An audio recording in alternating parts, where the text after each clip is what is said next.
Night life जो है यहाँ की स्टार्ट हो चुकी है। और कहाँ से हो आप? जीरो सिविक सेंस नेपाल वास का ने भाई आप बताओ, इस पे तो जंप करके आया यो, नेपाल में आके अपने इंडिया का नाम खराब करवाने लगे थे भाई। राम राम भाई साहब, ये इस होटल में रुके थे, ये अपना समीर भाई रिसेप्शन पे है ये, और अब चाय पीने के लिए बैठे हुए हैं। ये अपना भाई नवीन, ये मोहित, मोहित को कल भाई बॉर्डर पे सिक्योरिटी चेक के दौरान कस्टम वालों ने पकड़ लिया था। और रीजन उसका क्या था? बताओ भाई क्या रीजन था उसका? तो क्या उसका रीजन ये रहा, जैसे कि हम किसी भी बॉर्डर पे जाते हैं ना, तो अपने वहाँ पे कस्टम वाले सामान चेक करते हैं। तो जैसे ही मैं अपना सामान चेक करवाने के लिए नीचे उतरा, तो वो सबके बैग चेक कर रहे थे। तो मुझे लगा कि व्लॉग में मैं ये भी चीज़ दिखा दूंगा। उस टाइम पे मुझे जानकारी थी नहीं, तो जैसे वीडियो बना रहा था तो 1 मिनट की वीडियो बन गई। पीछे से एक आदमी बोल पड़ा कि आप वीडियो क्यों बना रहे हो? तो ऐसे बोल के मेरा फ़ोन ले लिया उसने कि अपना फ़ोन जमा करवा दो। तो जैसे ही फ़ोन लिया तो जो बंदा सामान चेक कर रहा था वो भी आ गया ऊपर से कि आप कहाँ से हो। मैंने बताया इंडिया से हूँ। आप कहाँ जा रहे हो, किस पर्पज से जा रहे हो, वो सारी इंक्वायरी करने लगे मेरे से। और एक बार के लिए तो मुझे बोला कि आपको नाम यहीं रखेंगे 3 महीने तक, और ये सब जाएंगे आपके बिना। तो दूध डाल के नहीं बनाते? दूध डाल के नहीं बनाते? दूध डाल के नहीं देने। इधर नहीं बनती? पानी में ही मिलती है क्या ये? हाँ? ब्लैक टी मिलती है? हाँ, ब्लैक टी। मतलब ब्लैक टी मिलती है उसको? हम तो वो सोचे यार, हम तो दूध वाली पीते हैं ना, ब्लैक टी तो शायद पी नहीं। वो भैया थोड़े से बॉईल करवा दो, क्योंकि इतने कच्चे हम तो नहीं खा पाएंगे। शायद आपकी साइड ये खा लेते हैं ना, हमें तो इस भाई से तो बिल्कुल नहीं हजम होते यार। इसका तो वैसे लीवर खराब है थोड़ा सा। देखो भाई नूडल्स दोबारा आए हैं, थोड़े से बॉईल करवाए हैं। ये नेपाल का बस स्टैंड है, और बस स्टैंड के पास में ही देखो भाई साहब कैंटीन जो है कितनी बढ़िया बनी हुई है। टेस्ट करना है मैडम। एक ही दे दो मैं, एक ही दे दो। वो तीन क्या बोल रहे बताएं? किसे है? जलेबी टाइप की बनी हुई है ना, इसको यहाँ नेपाल की लैंग्वेज में बोलते हैं शैले। यहाँ आए हुए हैं भाई साहब हम सिम लेने के लिए। एक्चुअली हमने तो सिम ले ली थी, फिर जो ये भाई है हमारा दीपक चंडीगढ़ वाला, इसको और एक सिम की ज़रूरत थी, अब ये और ले रहा है एक। इस भाई का बिहेवियर बहुत बढ़िया है। नेपाल में अगर आपको भी सिम लेनी हो ना, इस भाई से कॉन्टैक्ट कर लेना। ये शॉप है कृष्णा मोबाइल सर्विस के नाम से, और यहाँ पे जो रेट है वो भी रीजनेबल मिलेंगे आपको। सेम सही प्राइस पे आपको सिम मिल जाएगी। और अगर 6-7 दिन का पैक लेना है ना, वो उसका भी रेट है ना बढ़िया लगा देगा भाई। यहाँ देखो भाई नेपाल के अंदर जो मतलब नेपाली लोग हैं ना, वो लगभग फुटपाथ पे चल रहे हैं। और जो ये देखो साथ हमारे वाले इंडिया वाले, इसीलिए तो इंडिया को बदनाम करते हैं। इनकी सिविक सेंस देखो बिल्कुल जीरो है। ये अपने अब भी रोड पे चल रहे हैं। तो यहाँ की जो मार्केट है ना वैसे तो बढ़िया है भाई, लेकिन एक चीज़ है, वो इंडिया का सोचते थोड़ा सा है ना, प्राइस ऐसा बताने की कोशिश करते हैं। हमने टी शर्ट पता करी जो अपनी हाफ स्लीव वाली होती हैं, तो उसका जो रेट है ना लगभग सब जगह सेम बता रहे हैं 1600 की। और जो अपने वहाँ इंडिया में है ना लगभग 300-350 की मिल जाती है, उसका भी रेट ये नेपाली रुपीज़ में बता रहे हैं कि 1600 नेपाली रुपीज़। और वो अपने इंडिया के पड़ेंगे 1000 रुपये, और वही टी शर्ट आपको इंडिया में मिल जाएगी लगभग 300 रुपये की। यहाँ पे देखो भाई साहब लगभग अपनी वाली बाइक भी चलती हैं, पल्सर। ये देखो अपनी यामाहा की स्कूटी भी है। ये भाई अब आप एक्सप्लोर करोगे नेपाल के, बिल्कुल जैसे अपने इंडिया के गांव होते हैं ना देसी, तो वैसे ही ये नेपाल का लोकल एरिया आ गया है। वैसे तो ये जगह फेमस है, थामेल आपने सुना भी होगा, जो कि क्लबिंग के लिए फेमस है। बट जो ये वाला एरिया है ना, ये थोड़ा सा लोकल आपको लग भी रहा होगा कि जैसे यहाँ का कोई गाँव का एरिया है। ये ऊपर पड़े तो एकता कॉलोनी। ये देख लो भाई साहब, यहाँ पे नेपाल का जो अपने जैसे लाइसेंस बनते हैं ना, तो वहाँ पे टेस्ट करते हैं, टेस्ट ड्राइव होती है। तो ये नेपाल का है भाई, लाइसेंस बनवाने के लिए टेस्ट ड्राइव चल रही है बाइक की। और ये गाड़ियों की टेस्ट ड्राइव चल रही है भाई।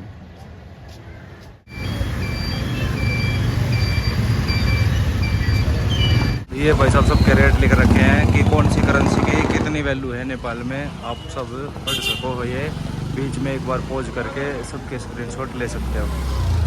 फाइनली हम उस जगह पहुंच गए जहां से हमें स्कूटी रेंट पे लेनी थी। हमें हमारे लिए चाहिए थी 2 स्कूटी या फिर बाइक हो जाए, बट उसके लिए इन्होंने डिमांड रख दी कि आपके पास पासपोर्ट होना चाहिए। अब हमारे पास पासपोर्ट सिर्फ एक ही था, वो 20 गोगल्स वाले भाई के पास। तो इसलिए हमें ये स्कूटी और बाइक वाला प्लान ड्रॉप करना पड़ा, क्योंकि हम 4 बंदे एक स्कूटी या बाइक पे अरेंज नहीं हो सकते थे।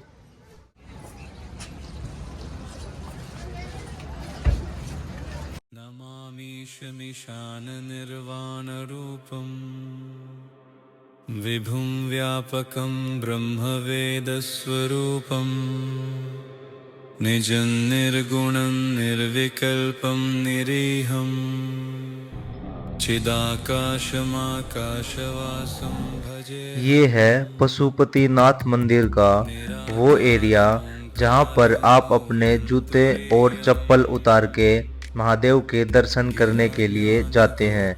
यहाँ पर सामने जो काउंटर बने हुए हैं, यहाँ से आपको एक बैग और टोकन मिलता है जिसमें कि आप अपने शूज उतार के रखते हैं और बाद में दर्शन करके ले जा सकते हैं। नेपाल की राजधानी काठमांडू में फैला पशुपतिनाथ मंदिर सिर्फ एक मंदिर नहीं बल्कि 264 हेक्टेयर में बसा एक विशाल आध्यात्मिक नगर है। बागमती नदी के किनारे बने इस पवित्र स्थान में सैकड़ों मंदिर हैं। स्फुरन्मौलिकल्लोलिनी चारुगंगा लसद्भालबालेन्दुकण्ठे भुज। पशुपति का अर्थ है सभी जीवों के स्वामी। भगवान शिव को यहाँ पशुपतिनाथ के रूप में पूजा जाता है। वर्तमान मुख्य मंदिर का निर्माण 17वीं शताब्दी में मल्ल राजाओं द्वारा करवाया गया था। यह मंदिर बागमती नदी के किनारे स्थित है। यह मंदिर हिंदुओं के लिए उतना ही महत्वपूर्ण स्थान रखता है जितना कि भारत में काशी विश्वनाथ मंदिर। यहाँ महाशिवरात्रि पर लाखों श्रद्धालु दर्शन के लिए आते हैं। इसकी जो मंदिर की छत है वो सोने से मढ़ी हुई है। मंदिर परिसर में अनेक छोटे छोटे शिव मंदिर भी स्थापित हैं।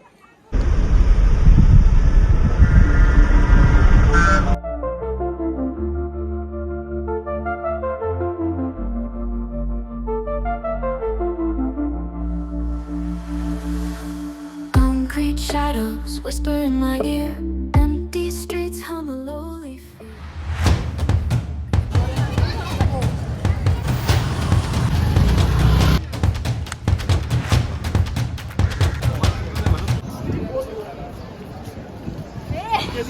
बढ़िया भाई साहब, बढ़िया।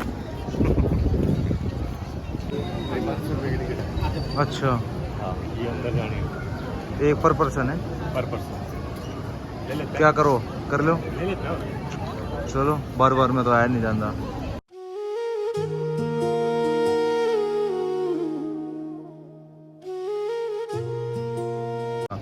अब ये यहाँ पे जाने के लिए भाई साहब क्या है, आई कार्ड और ये टिकट है यहाँ की है। ठीक है। और इस जगह का नाम क्या है? खुला दरबार, काठमांडू दरबार स्क्वायर। काठमांडू दरबार स्क्वायर जगह है ये। यहाँ के लिए ये आईडी कार्ड चारों भाइयों ने ले लिए हैं और सभी ने टिकट ले लिए हैं। चलो भाई साहब जा रहे हैं अंदर। 5 बजे तक की इसकी टाइमिंग है। चलो ना बना ली मैंने, तो मेन चीज़ यही था, टिकट दिखानी थी बस। ये काठमांडू दरबार स्क्वायर है, इसके अंदर का नज़ारा है। देखो काठमांडू दरबार स्क्वायर।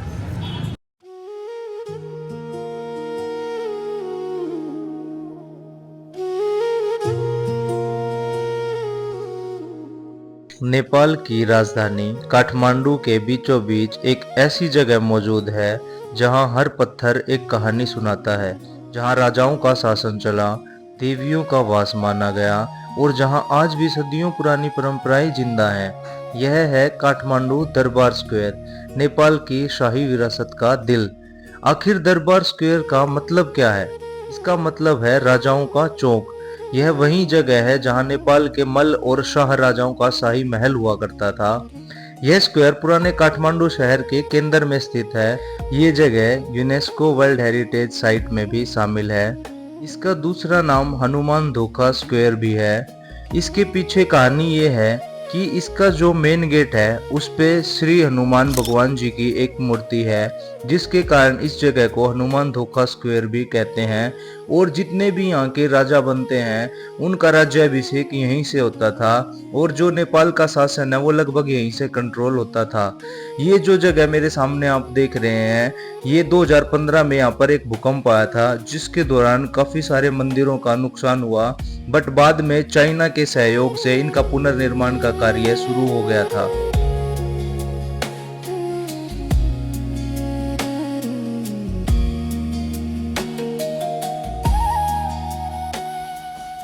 काठमांडू दरबार स्क्वायर में जो राजा बनते थे, जिनका राज्य अभिषेक होता था, उनके लिए ये विशेष गद्दी है और जितने भी राजाओं ने नेपाल में शासन किया है, उनकी प्रतिमा आप मेरे सामने स्थापित हुई देख सकते हैं। सोचिए, एक ऐसा 9 मंजिला महल जिसने राजाओं की साजिशें देखी, युद्ध देखे, भूकंप झेले और आज भी नेपाल के दिल में शान से खड़ा है। लेकिन आखिर इस महल को बनाया किसने था और क्यों लोग इसे नेपाल की शाही ताकत का प्रतीक मानते हैं? आज हम जानेंगे 9 तल्ले दरबार की पूरी रहस्यमयी कहानी। सदियों पहले आज का नेपाल कई छोटे छोटे राज्यों में बटा हुआ था। काठमांडू घाटी में राजाओं का शासन था और सत्ता की असली पहचान थी दरबार। इन्हीं दरबारों के बीच बना एक विशाल महल जो बाद में 9 तल्ले दरबार के नाम से प्रसिद्ध हुआ। 18वीं शताब्दी नेपाल के इतिहास का सबसे बड़ा मोड़। राजा पृथ्वी नारायण शाह काठमांडू घाटी पर कब्जा कर चुके थे। जीत के बाद उन्हें चाहिए था एक ऐसा महल जो उनकी शक्ति पूरी दुनिया को दिखा सके, और तभी बना बसंतपुर का 9 तल्ले दरबार। इस दौर में इतनी ऊंची इमारत बनाना आसान नहीं था। यह सिर्फ महल नहीं बल्कि नेपाल की ताकत का ऐलान था। कहा जाता है कि इसकी ऊपरी मंजिल से पूरा काठमांडू दिखाई देता था। यहीं से शाही फैसले लिए जाते थे और यहीं से पूरे नेपाल पर शासन चलाया जाता था। 25 अप्रैल 2015 नेपाल में आया एक भयानक भूकंप जिसने सदियों पुराने इतिहास को हिला दिया था। दरबार स्क्वायर के भी कई हिस्से टूट गए थे। 9 तल्ले दरबार घायल हो गया था, लेकिन पूरी तरह गिरा नहीं, जैसे इतिहास खुद हार मानने से इनकार कर रहा हो।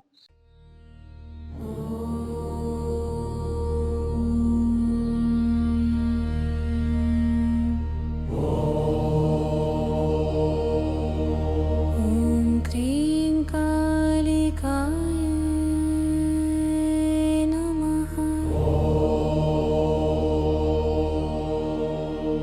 ॐ क्रीं कालिकाय नमः।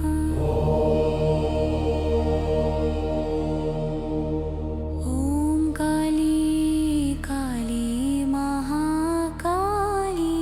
ॐ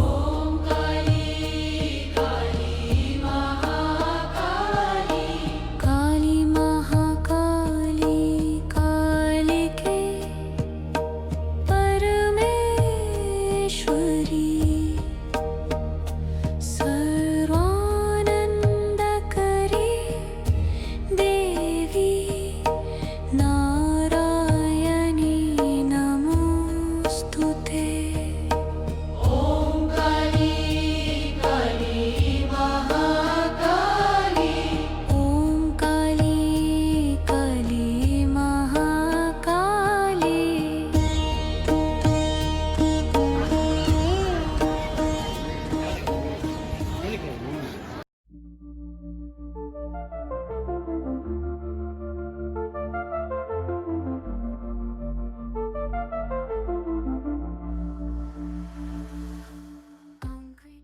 इतना घूमने के बाद अब हमें थोड़ा भूख लगी और हमारी इच्छा हुई कि कुछ नेपाल की फेमस चीज़ें ट्राई की जाए, जिसमें कि एक चीज़ थी झोल मोमोज।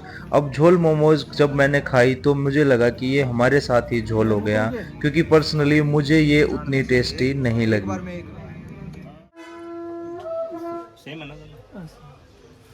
इसना हाईलाइट करो पहले, तो इसने लिया है। नाम क्या भैया आपका? राम। और किस नाम से अपनी शॉप है? भाई का प्रमोशन कर दे, अरे आगे भिजवा देंगे और आपके कस्टमर। किस नाम से भैया शॉप आपकी? Nepal organic T traders. यहाँ पे जरूर विजिट करें जो भी इंडियन भाई हो अपना। इनकी हॉस्पिटैलिटी भाई की बहुत अच्छी है। और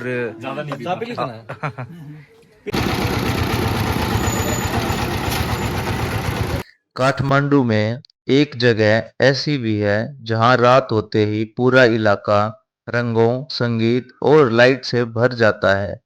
दुनिया भर के tourist, cafe, live music, trekking की शॉप्स और हर मोड़ पर एक नई कहानी। यही तो है थामेल, नेपाल का सबसे फेमस टूरिस्ट हब। थामेल क्या है? थामेल काठमांडू का सबसे फेमस टूरिस्ट कॉम्प्लेक्स या टूरिस्ट हब है। यहाँ पर आखिर खास क्या है? जैसे ही शाम होती है थामेल की गलियां बदलने लगती है। हर तरफ लाइट्स, लाइव म्यूजिक और कैफे से आती गिटार की आवाजें। अगर कोई भी माउंट एवरेस्ट या अन्नपूर्णा ट्रैक पर जा रहा है तो उसकी जो तैयारी है वो अक्सर थामेल से ही शुरुआत होती है। जो भी काठमांडू विजिट करता है वो अपनी जो फर्स्ट डेस्टिनेशन है वो यहीं से स्टार्ट करता है। थामेल सिर्फ एक बाजार नहीं है, ये कल्चर्स का मिलन है।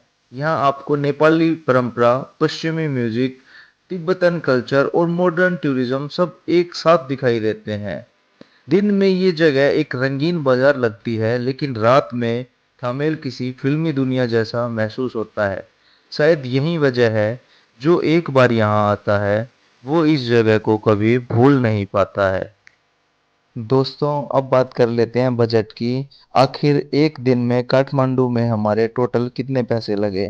तो दोस्तों एक दिन में हमने पशुपतिनाथ टेम्पल, काठमांडू दरबार स्क्वायर और थामेल विजिट किया।